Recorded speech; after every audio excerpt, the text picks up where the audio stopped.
Jeg tror, det går. Ja. Ja. Jeg vil gerne læse et digt op, der hedder AI og Evas Avatar.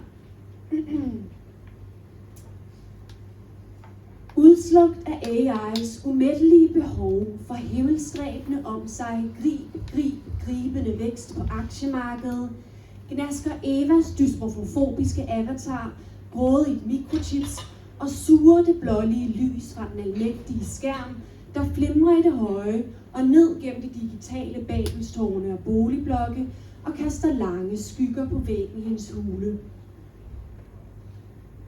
Skabt af Adams riven, nu Eva frigjort fjerdebølgefeminist og skaber sig selv i en evindelig parasocial simulation som Adams foretrukne fantasi om et filtreret fleshlight. Hun har ikke brug for en mand, only fans. Go girl.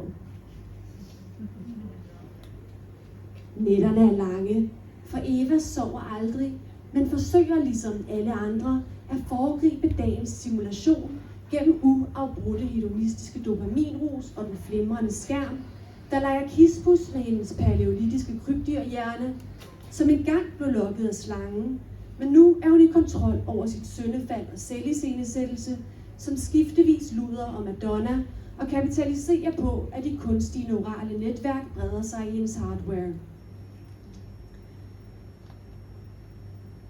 I et intersektionelt clusterfuck af indbyrdes privilegiebingo høster hun kapital som skiftevis flagellerende frelser og fordømmende fariserer. Med bjælker i blikket sætter hun ild til splinterne i andres ulmende øjne og betaler uafladeligt aflad i sine stories for ikke at blive korsfæstet på sociale medier.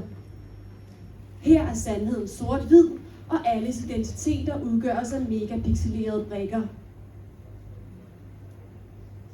Eva husker svagt en nysgerrighed så lysende i tidernes morgen, at menneskene var kravlet ud af deres navler og neuroser og var vendt mod verden med åbne sanser og overvågne blikke. Men her i slutningen af stjernernes æra i universet er blikket revet væk fra verden og suget ind i et ængstligt selfie. Mens solen brænder ud, imploderer menneskets slørede sanser i sorte huller. Højt oppe i skyen, ovenover skærmen, skinner den eudaimoniske sol, som grækerne fremmanede i civilisationens vugge, men her på kanten af den antropocæne tidsalders grav, famler Eva forgæves efter lykkens skygger i sin hule, i hullet i sig selv.